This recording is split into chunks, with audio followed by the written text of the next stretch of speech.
we're going to talk about how um, whenever this can apply to a friend, a family member, a romantic partner, whenever somebody rejects your love, your affection, your time, your energy, and you have pure intentions, it is 100% their loss. And I'm going to tell you why. In this day and age, it isn't easy to find people who genuinely care about you, genuinely want you to do good. And when somebody turns that down, um, I think that it's a red flag that there's something going on with them, that they can't accept the pureness, the genuineness that you have to give. And I'm gonna venture a guess that this person, these people are probably energy vampires in some type of way, shape, or form.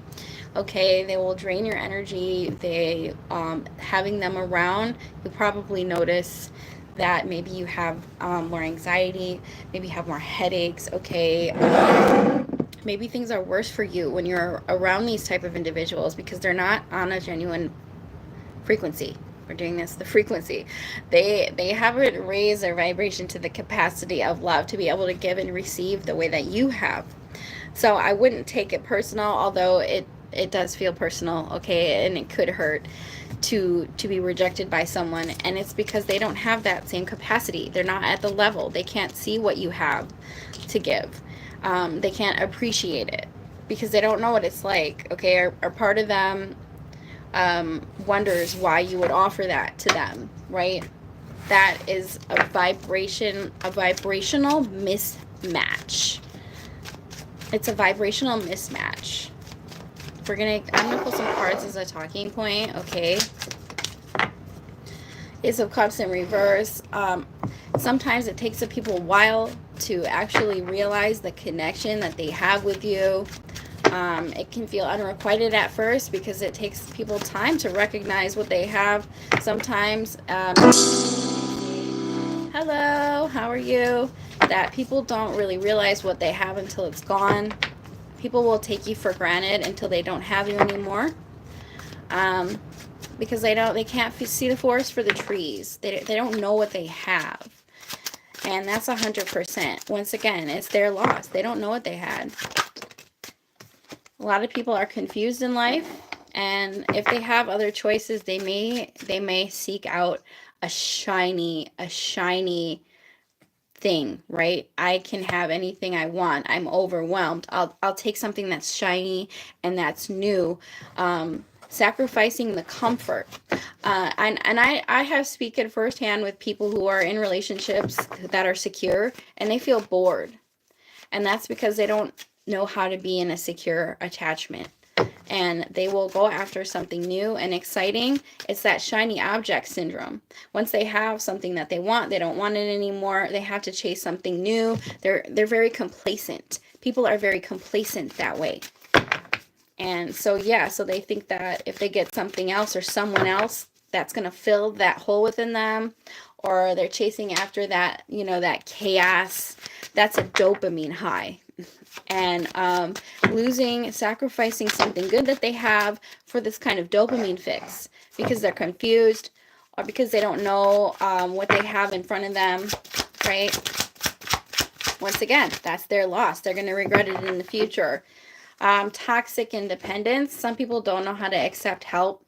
I see that a lot of the times in relationships, and people will push away kind of these comforts or this offer for support because they're so used to doing it on themselves. And why would you do this for me? What do you want from me? That's kind of like that toxic independence. I see that sometimes. They don't know. And like I said, this can come from friends or romantic relationships, even family members. People are so used to things being unjust and unfair that when good things come their way, they don't know how to accept it. They don't recognize it, right? Sometimes, and this is probably a lesser scenario, but I know people who have maybe done bad in their life don't think that they deserve love. They don't think that it's fair. They think, I don't deserve you. I don't deserve this. I'm not good enough. And those are the people who sabotage good opportunities. Hope that you do not end up being that way. The moon here, some people are so used to sadness, they're so comfortable with their sadness that happiness is unfamiliar. I don't want to mess it up. That's an imposter syndrome as well. People can have imposter syndrome and with relationships. The minute that they know who I am, they aren't going to want me anymore. That's that. I don't know how, if there's a word to describe that, but that's a phenomenon that people experience all the time. And some people are very secretive. And you'll see this a lot with people who have been single for a really, really long time. They don't know how to be vulnerable. They don't know how to let you in. They're used to like keeping things to themselves, and it makes them uncomfortable to have somebody there, and to have to learn how to do that, have to learn how to confide in people. And, you know, I have to let my mask down. I have to be vulnerable. I have to be honest. I can't be secretive. And what if they don't love me after that? Three of Wands. Sometimes people will reject you because they're waiting for someone else. They won't see the value in you because they're continually comparing you to other people. And if you don't live up to that expectation, that's a really kind of toxic scenario. You wouldn't want to put yourself in that. And it's not even necessarily something that you would even know. They might not confide in you that, you know. So that's a really kind of crappy situation if someone's waiting for someone else and they don't know how to see your worth, or they're thinking that they have to have something amazing happen to them before they can allow themselves space for this thing in front of them. Six of Wands. Some people are so just wanting attention all the time. I know this person who always has to be around someone. They can't be alone. And if they make someone upset, they have to have someone else deal with it for them. They can't be in a relationship because they can't be alone, and they can't handle confrontation on their own. So imagine that you're in a fight with your partner and they have their friend call you because they don't know how to do it themselves. They can't handle it, and they can't ever be alone. They're always with someone. They always have to have people around them, a lot of people. And some of those type of people end up in like polyamorous relationships. Not that I'm saying that there's anything wrong with that, but that is some kind of trauma. Most of these scenarios that I'm probably going to touch on are probably based in trauma or fear. So that's going to be like the base root of all the reasons why people sabotage good relationships. Seven of Swords. Sometimes people have mental illnesses. They have, what do they call those? Antisocial personality disorders. That is a sociopath, psychopaths, the narcissist. Those type of people have a hard time in relationships. We know that. And sometimes people have like other psychopathologies that we don't know about. And sometimes they just sabotage. You know, they don't know how to be in a relationship. They don't know how to be around people. And or they simply are just used to sabotaging connections. And those people really need a lot of help. So, and yes, those people will never, ever be able to accept your love. The sociopaths and narcissists, we already know that they can't really function like a normal person in a relationship. And they're always going to probably sabotage it. And to not take that personal because they themselves are struggling with their own thing. Sometimes these two go together, like the people, some people who have like narcissism or sociopathology can't handle things on their own. They always have to have people around because they need that constant adoration. It's a red flag. And I know we see those memes online of people who have a lot of friends are usually the most insecure, and it's really, really true. But they can't spend time with themselves. I feel like sometimes people take their time, and that's another sabotaging kind of situation. They will find the flaw in everything, and it's because they're afraid of commitment. It just boils down to a lack of commitment. Some people are really toxic, or they have addictions, and there's other type of addictions other than just alcohol and drugs. There's process addictions, food addictions, phone addictions, love addictions, toxic relationship addictions, codependencies. Those type of people will sabotage relationships, or they just will be hard to be with. And that's, once again, that's not any fault of yours if they have a process addiction or a malfunction of sorts. That's, of course, that's trauma. It's their loss, but they have deep inner work that they need to do. Deep inner work.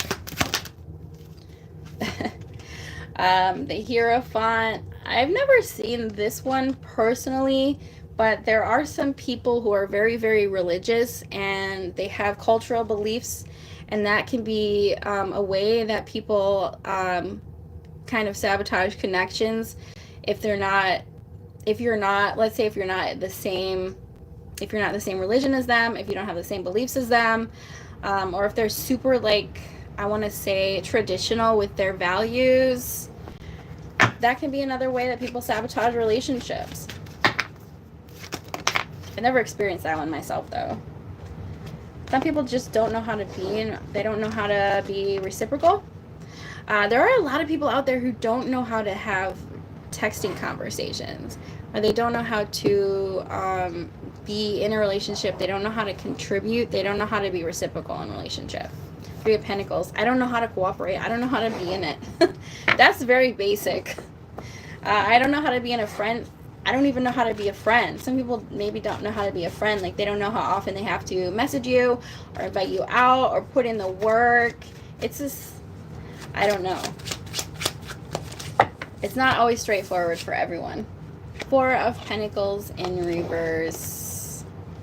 Some people spread themselves too thin. And this one, you see, it's like somebody who has, like, let's say that they have family members that they're caring for, and they have 2 jobs, and they have a lot of friends, and they don't make a lot of time for you. And that's an unfortunate situation. And it all boils down to, like, time management. Okay. 6 of Cups. Some people really, this one is really straightforward. This 6 of Cups is like childhood trauma. And yeah, anybody who has childhood trauma probably has a difficult time being in a relationship, difficulty accepting love, difficulty seeing value in themselves, and it could be an anxious avoidant type as well. I mean, we all know about that. Those type of people, when you try and get close to them, they will run away and they will shut everything down. Okay, guys, I'm going to pull some oracle cards and get on out of here. This is just meant to be just a quick pop-up. If you relate, let me know in the comments. Yay! Okay, this is some oracle cards here for the collective. Creation. You can create new opportunities anytime you want. This is the crown chakra. Crown chakra. Balance. Everything in good time. Work-life balance. Very important. It's good to have faith that you will meet someone good, even if something fell apart in a relationship. Still have faith that you can meet someone or have a good relationship. Okay, guys, I'm gonna get on out of here. I hope this reading elevated your consciousness in some type of way, shape, or form. I'll see y'all on the other side. Bye.